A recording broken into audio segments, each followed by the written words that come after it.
Hello and welcome everyone to Dive Talk episode number 31.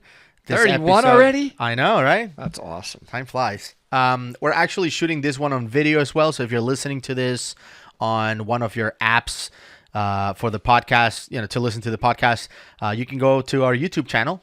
Just go to youtube.com, search for Dive Talk, and we'll pop up. And that way you can see me and Woody talk about this live. Because people ask, like, how much editing do you guys do on these shows? Get Zero. ready. What you'll see. Nothing. We're just literally about to have a conversation. There's No no script, practice. no practice. We zero practice. Yep. But out of fairness, we have a pretty good amount of dive knowledge, and we both are Right. experienced divers. So Right. And I like that you mentioned the fact that we're experienced divers because the topic today is kind of about that. Okay. I wanted us to talk about those divers out there that are essentially saying, like, am I a good diver? Because I feel like once you get a couple dozen dives, like 24 dives or so, 25, you start feeling like, I'm pretty good at this. I'm pretty good at diving right now. And I was wondering if there's a way in which divers can self-assess. Like, am I good? And I think that we should try to come up with a system or a way so people can assess themselves and be like, where are you on the scale of brand new diver to expert diver? yeah, it's interesting that you're saying this. Under PADI, they actually have a self-assessment slate. Wow, I didn't know that. So we would, as one of the required skills, we teach. I teach for PADI and for SSI and a bunch of agencies. PADI had this. One of the required skills under PADI was, after I think it was confined water dive 3, they had to do a self-assessment. It didn't use the words good or bad. And this is going to be an interesting way I'm going to try to answer this question. Are you good? I don't like that word in diving. Are you comfortable is how PADI put it. Right. And you would put a smiley face on the skills you felt comfortable with that you could repeat pretty easily without having to think about it too much, versus a frown face they would put, like, I want to practice this skill more. SSI does something similar. They just do it by having something called comfort through repetition. So SSI, rather than do a single slate where you're evaluating yourself all at one time, they want you to continually evaluate yourself, continually practice the skills to determine, did your repetition make you comfortable?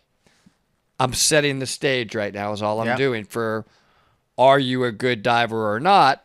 I'm sure we're going to talk about various things as it relates to a dive. Yep. And then I'll give an opinion. This is completely subjective of what I think would make somebody comfortable in my mind on doing that. Yeah. The word good is tricky because, boy, every dive is different. Well, I could tell you may be good in one situation, but I just recently went ice diving and I wasn't good. yeah. And I've got 7,000 plus dives, and I would call myself, this guy's not too good on ice diving.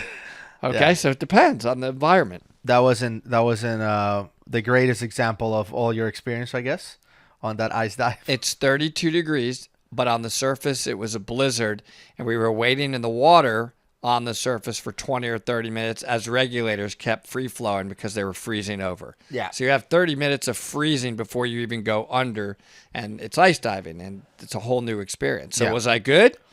No, because was I comfortable? No, I wouldn't call myself a good ice diver. I don't have much experience with ice diving. I have one experience with ice diving.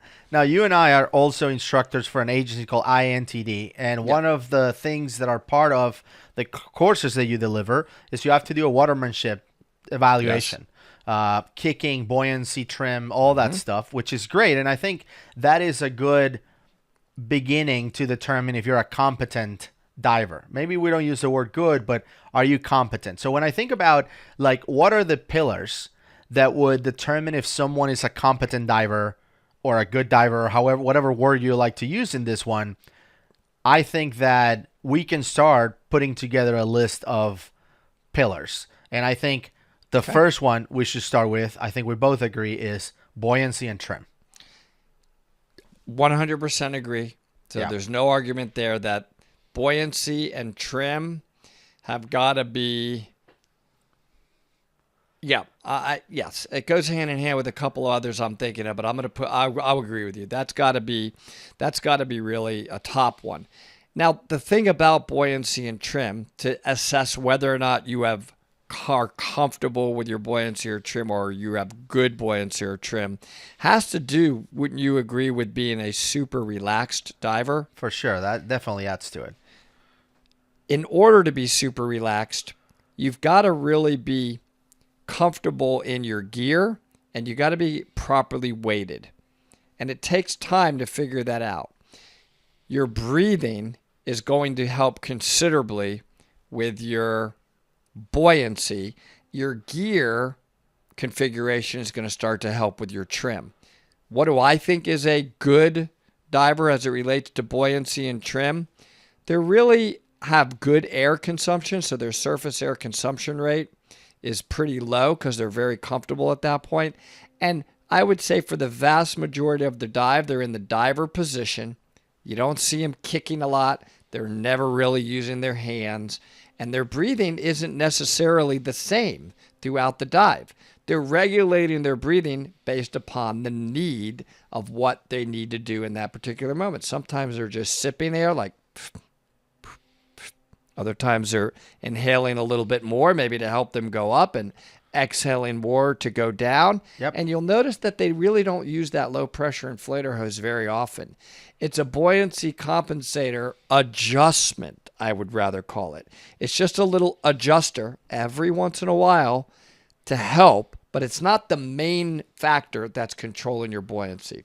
That would be what I would define as, in your terms, as somebody that's good or comfortable. I think the first indication of being competent with your buoyancy is the fact that you're using your breathing to go up and down and kind of manage your buoyancy a lot. I mean, you can still use your BC, but I find myself using my breathing a lot when I'm doing open circuit diving. Obviously, on rebreathers, we don't. It doesn't affect your buoyancy. Yes. But in open circuit, I think that will be the first sign that you're going on the right path. That the fact that you can say trim and you can stay on the water column, not deeper or going up and down, just flat. And as you breathe, you can come down a little bit and go up a little bit, but you're kind of staying like a submarine. And right? maybe the judgment point, I think you and I would maybe agree on this, is once you're near the end of your dive, you are going to make a safety stop between 15 and 20 feet. Your tank is already lower on air. And you'll notice that the divers that are, if you want to say the word good, they're just sitting there on their safety stop in a perfect diver position, relaxed, just looking waiting at their computer, waiting. And they're breathing really calm, moving up a little bit, slightly moving, but they're not having to sit there and kick in their safety stop where their legs are 1,000 miles an hour and they're constantly deflating everything, reinflating. Everything is little baby adjustments. So little bit of air was released, and now you're right at the right point just from your breathing, as you said. For sure. So that would be a good judgment time if we had to evaluate somebody. How well are you able to maintain that neutral, buoyant, good trim position during a safety stop? Yep. And you mentioned what I consider to be the second pillar in this whole test or self-assessment test, which is breathing. If you are running out of gas way faster than everyone else, that's probably a good indication that you have a lot of work, to do, to get more competent about controlling your breathing. And you don't have to be the best one, right? It's not a competition. You don't have to be the one that comes out with the most PSI. There's nothing special about that. When I was a dive master, I would go on dives with other divers, and we would come up on the boat, and I would be like, well, how much air do you have left or whatever? And they'll say, well, 700 PSI. And I'll look at mine and it's 1,800. Like, what's the point? I have 1,800, but what if I had 1,000, 1,200? Like, who cares? It doesn't matter. It's all about, are you just blowing through your air way faster than everyone? And you talked about sac rate, so why don't you talk about so what we want to surface do? air consumption? Yeah. So look, this comes with experience because the experience is going to make you relaxed. Now, I don't want people to start diving and forcing themselves to use less air because then they're skip breathing, right? They're not taking normal breaths. They're timing their breaths. So they're actually holding their breath a little bit, which can cause a carbon dioxide buildup. So I want you to breathe normal, but the amount you inhale and the amount you exhale each time can start to get more relaxed, less volume of inhaling, less volume of exhaling based upon need. And the second thing is the experienced divers simply, it's not that they're that much better at not needing as much air. It's that the good divers aren't doing anything. They're doing less. They're not swimming all over the place. They're just chilled. They're moving as little as possible in a good neutral position. They're properly weighted, so they simply don't have to use as much energy, and they don't have the need to breathe as much. It's not like you're able to just train yourself. Look how in shape I am cardiovascular-wise. I don't have to breathe as much. No, I'm just not doing anything when I dive. And most experienced divers are super chilled, and you're going to have way better marine life experience that way as well. Because if you're chilled and you see a shark, you see a ray, and you don't chase after it, that stuff will circle back around and trust you. It's sort of testing you, and you used way less air. For sure.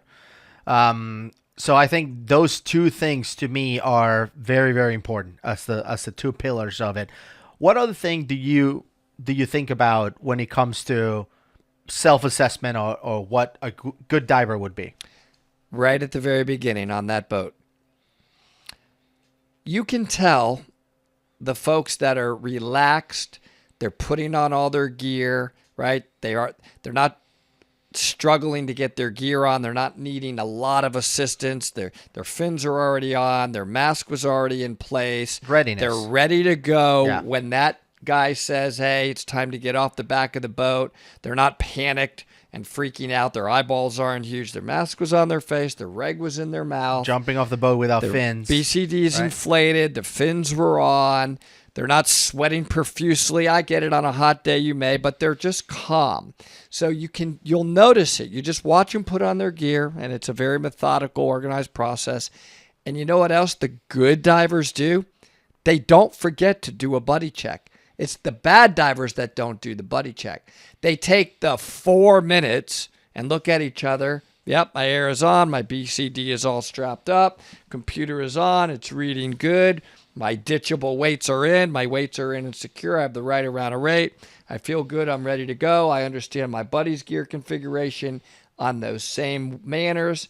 4 minutes. They checked each other. Ready to go? Yep, great. They're ready to go, and then that makes that captain or dive master's job so much easier. For sure. And when that mask is on your face and they see that you're ready to go, they know that you're a good diver. And then you got to the back of the boat, you did a logical, calm entry, then you lifted up that inflator and you're getting down. You're not floundering at the surface and can't get down because you're kicking and you dumped your air and you're like, I can't get down, I need more weight. No, you didn't need more weight. You just dumped that air and you went down. So that process of getting in the water and us descending is another, to me, very good indication of a good diver. For sure. And I think that I'll go beyond and say that when it comes to readiness, it starts way earlier than on the boat. I think that it starts at home when you're packing your gear, having the right equipment for the right type of dives that you're going to be. And I've learned a few lessons from you on this. One of the biggest ones that I learned was the fact that you keep a separate list for weighting. You don't know everything. And I think people, when they see an instructor, they think that, well, he's an instructor. He knows exactly how much weight he needs in every single configuration that is possible. No. We'd rely on... Bring it up. Yep. We'd rely on keeping records. We log our dives, which is another thing that I notice a lot of divers don't do. We log our dives, we track our equipment, and we have a list of all the configurations and the weights. Yep. So if you're watching this on YouTube, weighting, it says surface supply weighting and cold water weighting. Yep. For different situations. It says surface supply weighting, and then even when I bring it up, my rebreather waiting. I have all these different numbers in there. It'll say, well, did I have 1 tank? Did I have 2 tanks? Was it fresh water? Was That's it right. salt water? Was I in a wetsuit? 5 mil, 3 mil, dry suit. Yep. I like to note it. I don't remember, but it really helps. Yep. And I look at it. I'm Yep. like, oh, okay, this is the kind of diving we're going to do. Okay, this is about the kind of weight I think I'm going to need. So I used to keep track of it on the notes within the dive log in the SSI app that me and Woody are instructor for SSI. They have a dive log, and within the dive log, I will dive the log and say, let's say I was Spiegel Grove, and I would say, here's the equipment that I had.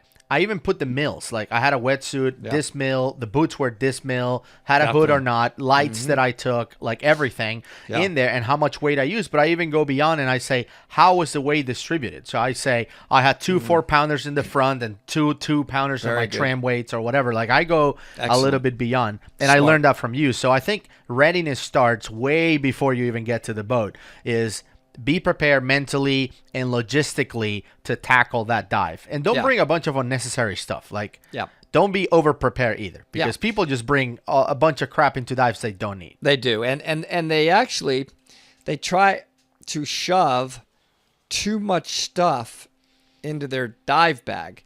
And I try to get students not to do this. This is a matter of preference. What I like to do is I actually like to have my wetsuit on up to my waist before I get on the boat. That's right. It's one less thing I got to carry, because that transition from land onto a boat is tricky, and that dive bag can get super heavy. And I'll tell you what else makes the dive bag cumbersome is shoving your BCD in it. Yeah. I actually don't. You can think about it.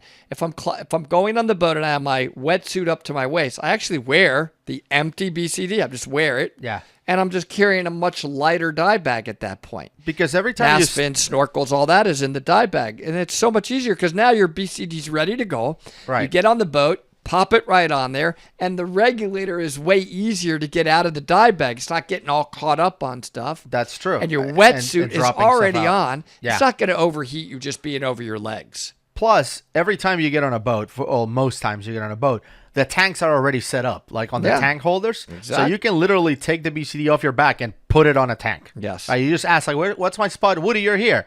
You just go, slide it on the tank, good to go. So if I see somebody doing that, I know you do that, by the way, as well. I'm like, that guy's a good diver. He's doing. And at the same time, you can tell, like, sometimes when you're on boats, you know that everyone is giant striding out of the back.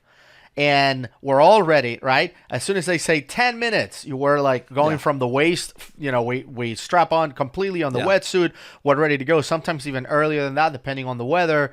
And by the time they say 5 minutes, we're like, fins are on, like, we're ready to go. So when we get there and they say dive, dive, dive, we're jumping in. But the one that is discouraging is when we're like closer to the front, to the bow of the boat, and the guys that are supposed to jump in ahead of you, they say 5 minutes, and they're still like, oh, yeah, where's my wetsuit again? Like, I know. You're like, oh, man, I'm going to be last. Especially in a drift dive. If you do that, if you're not ready in the South Florida drift dive, you're going to blow right over the spot. Sometimes we're diving to a wreck, and you're drifting onto the wreck, and those captains know where to drop you.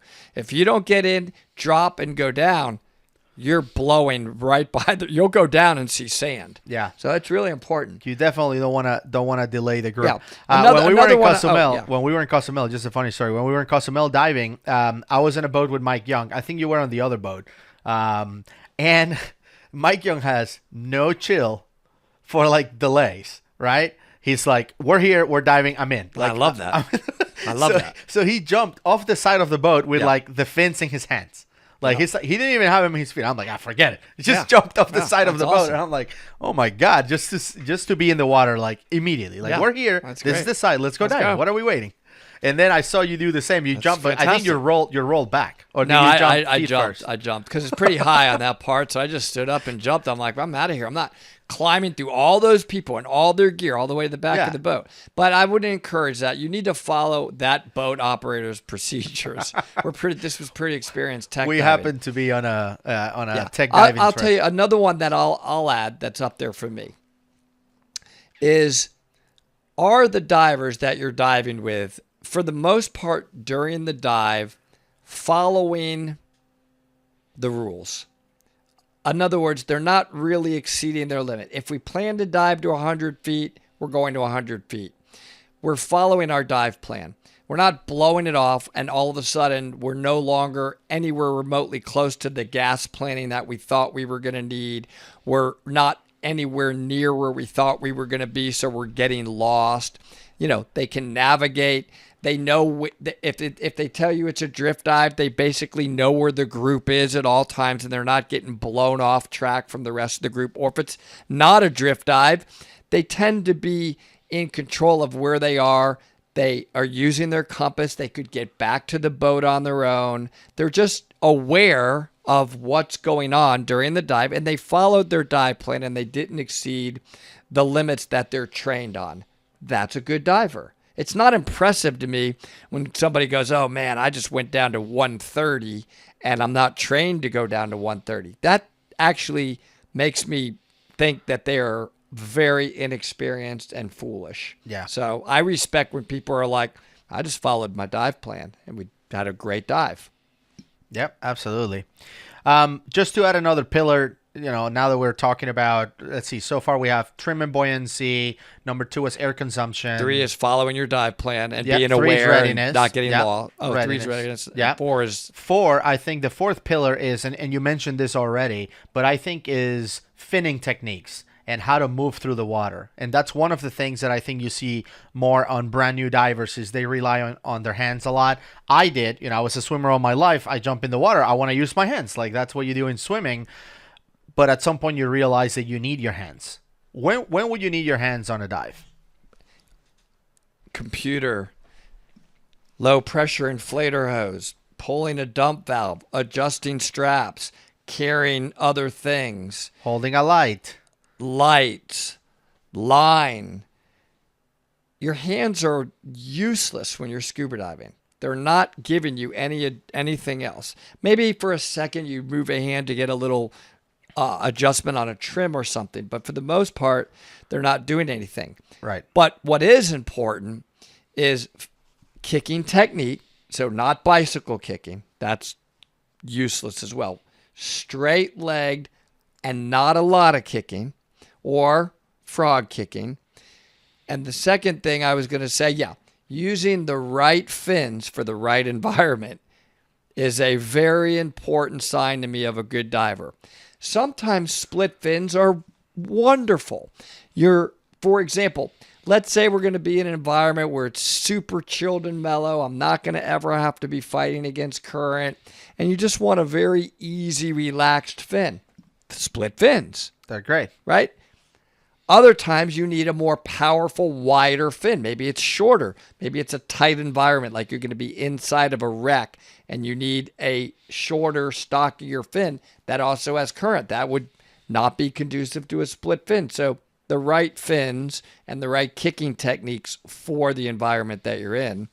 I'm just getting these things out because you brought up fitting techniques. For sure. Is a good indicator. And I feel that this is something that new divers can practice on their own. Like even inside a pool, you don't have to go, because people would say, it's like, well, I don't have that trip I don't have that Bahamas trip until the end of July. Like, well, you don't have to wait, right?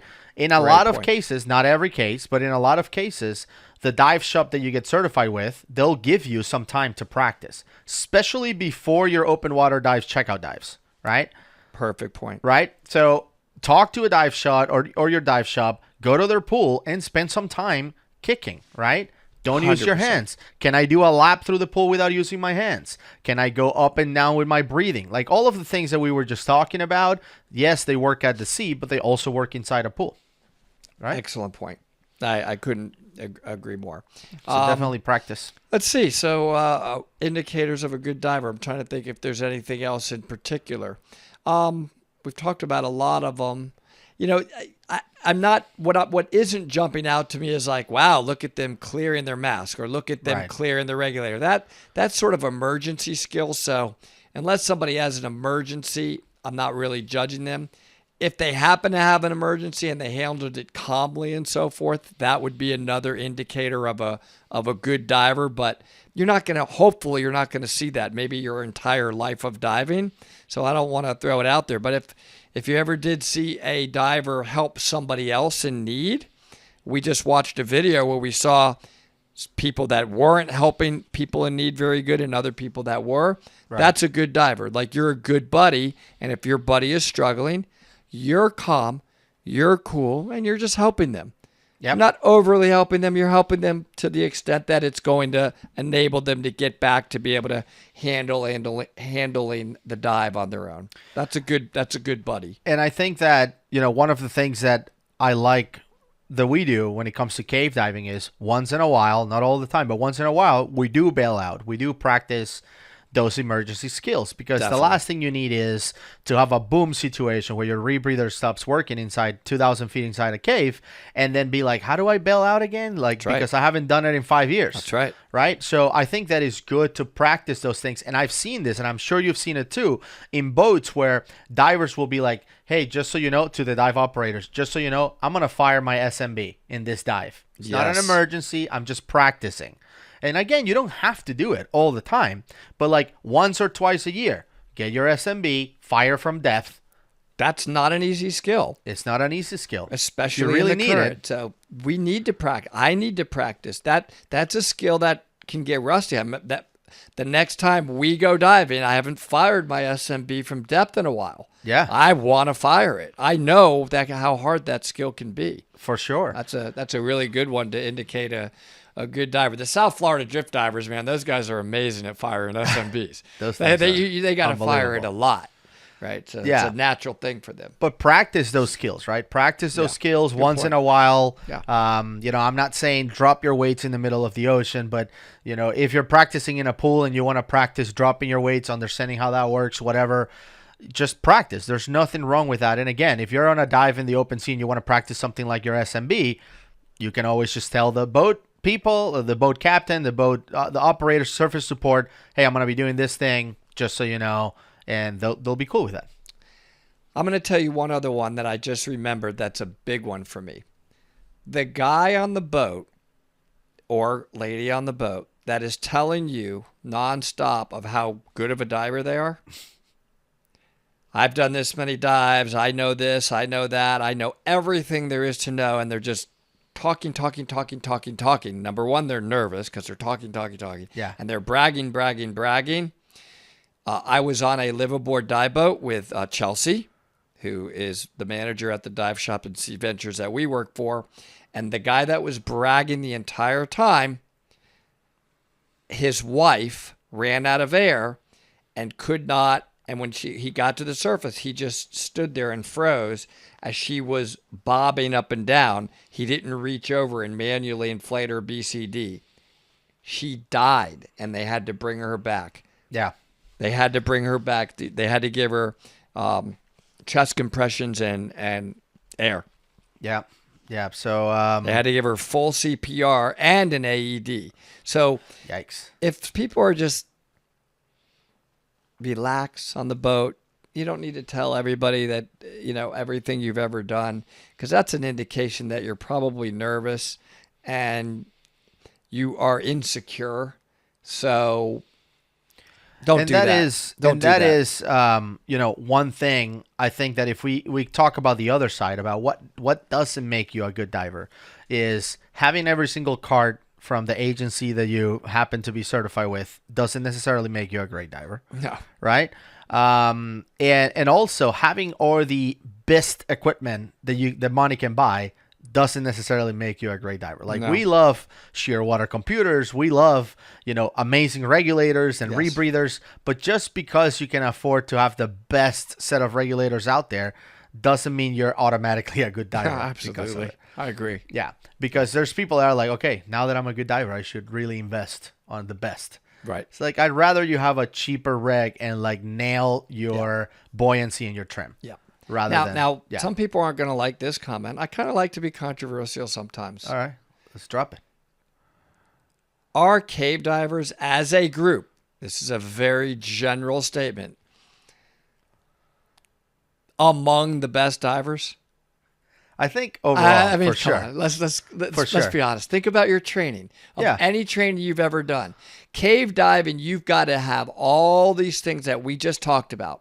Yeah. as what describes a good diver, down packed and more, because you're going to have to do a lot of multitasking. So those things got to be like perfected while you're multitasking inside of a cave. Right. So And cave diving was really amazing to take a cave diving class. training was the first training I did that I could fail, that I felt like I could fail. Oh yeah. Like, because, like, I mean, let's face it. If you're doing like deep diving, like, unless you die, you're going to pass. Like, you're going to get that card at some point. You do your dive safely. You come back alive. You take the exam, which you can take unlimited times, basically.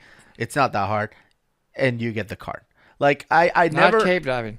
Not No in cave chance. diving, My instructor would remind me, you can may be leave coming back for empty-handed. another trip. Yeah. I mean, I don't give, you earn this certification. I'm not a cave dive instructor, but I don't know many cave dive instructors that will look at you and not say you are going to have to earn this certification, because it's not that they're trying to be hard. They're trying to make sure that you don't die.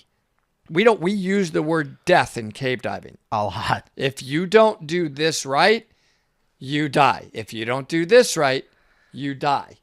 Right? I mean, that's true, that's yeah. the ramification. Yeah, there's no It's sunshine like, and oh, rainbows. you didn't like do that open skill water right? stuff. Well, You're you dead. died. You get lost and you die. So You did this and you oh, died. you didn't know how to, you got tangled up in your own line, or you didn't know how to set the line, or you didn't put the line out, or you silted out the bottom, or you didn't plan your air correctly. You died. Yeah. And it's funny because, I love dog. I know you love dog as well. And the last time when I delivered that class with them, Normoxic class, it was like the first like technical class for everyone coming up. And I know the name of the class is like Advanced Recreational Nitrox, but it's a tech class. Like you're going beyond limits. You're doing decompression. Oh yeah, you're outside the no deco limit for right. sure. So I think it's a tech diving class. I But agree. But anyway, you get all these people that are coming. They're not tech divers. This is the first class, and we talk about death a lot. Like, Yeah, because they don't do that in the recreational he's like, classes. oh my god. Yeah, you have to be real. Yeah, and I remember just joking with Dog, and I'm like, Dog, you're really selling this class, huh? You're really selling this whole deep diving thing, because Listen, the students were sort of like, whoa, but it is serious. But you can do it and not die and be safe. But For you sure. have to do the training, and you have to practice the techniques that you're taught in cave diving a lot, like For you sure. said. And you have to actually then use those things every time.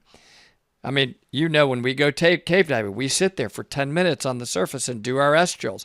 And we all say, this is my gear configuration, this is my air. We do an entire set of S drills every single time. That's right. We always have the minimum amount of gear required. So that, I would have to say, if cave divers are in general, I know Right. there's I'm exceptions. sure there's some everybody. horrible cave divers out They're there. pretty good divers. Yeah. As a group of divers, I got to rank them among the best that I've seen.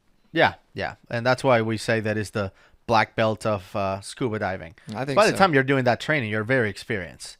You're not a brand new diver and going into caves. But how, I mean, after you do your cave dive training, I mean, are you itching to go cave diving right now? Oh my god. How badly do we want to be in a cave right now? Yeah. Right? I mean, would you Well, not be able I mean, I'm to... counting down the days. It's 12 days Yeah, I know. till we go diving It'd be again. amazing. Is there anything else that we should think about when it comes to self-assessment? I think that, we've kind of hit the biggest points. I think that there's also, things like how frequent are you diving and how good of a body you are. I think you can go into details with, another lesson that I learned from you, which is you're constantly thinking about what's my exit strategy if something happened right now. Where do I go? How do I react? I touch my... Touch your I touch the gear octopus or whatever. in my mind and close my eyes of, this is what I would do right now if Gus ran out of air. That's like constant, I'm right? literally Throughout the dive. When I'm diving, I'm like visualizing. Yep, I'm gonna pass. I'm gonna grab it. I do that a lot in cave diving. I'm touching. Could I grab this? What would go on? And I do it in open water diving as well. Not the whole dive. I don't obsess over it, but I'd say 2 or 3 times during a dive, I'm doing a quick visualization of an Double emergency. check. Yeah. Nobody even knows I'm doing it, to be honest. But I do. And it makes me feel like I got this situation under control For sure. if it ever went bad, and I would be a good buddy. And to also my own, right? Or our own, because we have that, regulator that is sitting under the DSV, Yeah. which we would have to bail out to if something happens. I touch it. Like it's right here. It's right in my there. chest. There it is. We're good to go. Okay. I would close. I would put it in my mouth. It really helps to do that. Yep. Practice that. Yeah. So it's definitely take it seriously. So I think those are the things Yeah. that Yeah, we didn't get into academics. Does somebody know their dive physics well? Does somebody really know how to do gas planning well? I would add gas planning is an important indicator of a good diver, particularly once you're going outside the no decompression limit. yeah. You already mentioned coming up with the right amount of gas at the end of a dive for all divers is an indication of a good diver. Like if they tell you to be back on the boat with 500 PSI, you're back on the boat all the time with that. That's right. Some divers you'll see, they come back and their tank is like almost drained. That's an inexperienced diver. Yep. And be a good buddy, of course, right? Be close to your buddy. Yes. Don't just go and do your own thing. So that's why I love for diving sure. with you. I know that I feel very got each confident. Like you've got me. It's not just me got you. I need you too. Yeah. It's very comfortable to have a partner like this in diving. Gus and I do a lot of diving together, a lot of very technical cave diving together, and I know when I see him or I see his light, it's very comforting. He's got the same gear. I know the training he's been through, and it's nice to develop that with somebody if you can. Yeah. It really is. And speaking of lights, I want to mention that we have 4 Orca torch lights that we're going to be giving away Yes. once we hit 1,000 subscribers on YouTube. Oh yeah. So if you're listening to this And we're and testing them. you haven't checked our YouTube channel, go and check it out. We're doing some product reviews. Orca Torch sent us 2 lights. We review them, kind of just the unboxing. They haven't been underwater yet. We're getting ready to do an underwater review. Oh, yeah. And it's going to be Orca. If you're listening, I have my own way of evaluating lights. I'm just gonna. You'll see. It's gonna be real. serious. And by the way, I think your lights could end up being stellar. I just don't know. I don't even want to know. I want to be Until you try completely objective. Yeah. And everything from how it feels to the light to the ease of use underwater. Is it sure. easy to go wide beam? Is it easy to go narrow beam? I'm going to be checked. Check everything. It's pretty objective. There's not going to be Which a is lot great of because then subjectivity in people it. are going to get lights that have been thoroughly tested. Yeah. And they can watch the review of the light that they win. Yeah. So yeah, if you're listening to this and you haven't subscribed in our YouTube channel, please go ahead and do that. I want to continue to do giveaways. Like if any other company sends us any product. By the way, somebody reached out to send me a book that they wrote about this guy who was like an amazing diver. I'll read it and review it. I mean, and I like we that, like doing that. And I like that. And then I'll give away the book. Yeah, so I don't want companies out there to think, oh, these guys just doing all this because they want product. We're going to give it away. That's right. We're not looking to keep this for ourselves. We just love scuba diving that much. For sure. So we enjoy seeing companies develop great product is very nice for us, but we're going to give it away to our subscribers. For sure. We're not keeping anything for ourselves here, and that's awesome. Yeah, I was excited because Orca Torch was the first lights that I bought when I became open water certified, and they've been through hell and back with me, and they still work. You said that thing's like a tank, right? It's a tank, dude. They're awesome. So they sent me these, and I wanted to compare how the new ones are with the old ones. Apparently, they like the review because they asked me to be a brand ambassador. You did a great job for Orca Torch. So now I'm an official brand ambassador for Orca Torch, which means very cool. I get to help them develop and test products, and whatever I get from them, I'm gonna give away. And you deserve it. You were very objective. I mean, you were like, let me tell you what I don't like. I don't like this or that, but I love this or that. I mean, I thought you did a really good job. Yeah, and that was the condition, right, with them. It's like, look, I'll be a brand ambassador, but if I don't like the light, I'm not gonna go on the internet and say that it's great. I'm gonna tell you that I hate it or whatever. They do great stuff, so I'm looking forward to testing some of the other lights and helping them develop new stuff. But other than that, again, subscribe on YouTube and help us get to 1,000 subscribers so we can. We're getting there, right? We're growing. Yeah, we're close to 500 right now. So we're getting there, guys. We're on the way there. Thank you. And also check the Cave Diver React series, which we have a lot of fun recording. We react to other videos and movies and this scenes. Last one we just did. Oh man, we just recorded one. The first one we ever did where we're both reacting. That's right. On screen at the same time. Gus was able to set that up. Wow, one of them. I'm still. I'm just hinting to you. I'm still blinking my eyes like, oh man. Oh wow, that was And that wild. one will come in a few days after the podcast goes live. So make sure you stay tuned for that. Yeah. And check it out because it's hilarious in some ways, Scary and in scary in others. some other ways. But other than that, just safe diving, guys. Thank you so much for tuning in. We'll see you on the next one. Woody, any last words? Not really. Thanks everybody. I really appreciate that you care and helping us build. That's really appreciated. So see you on the next one. See you guys.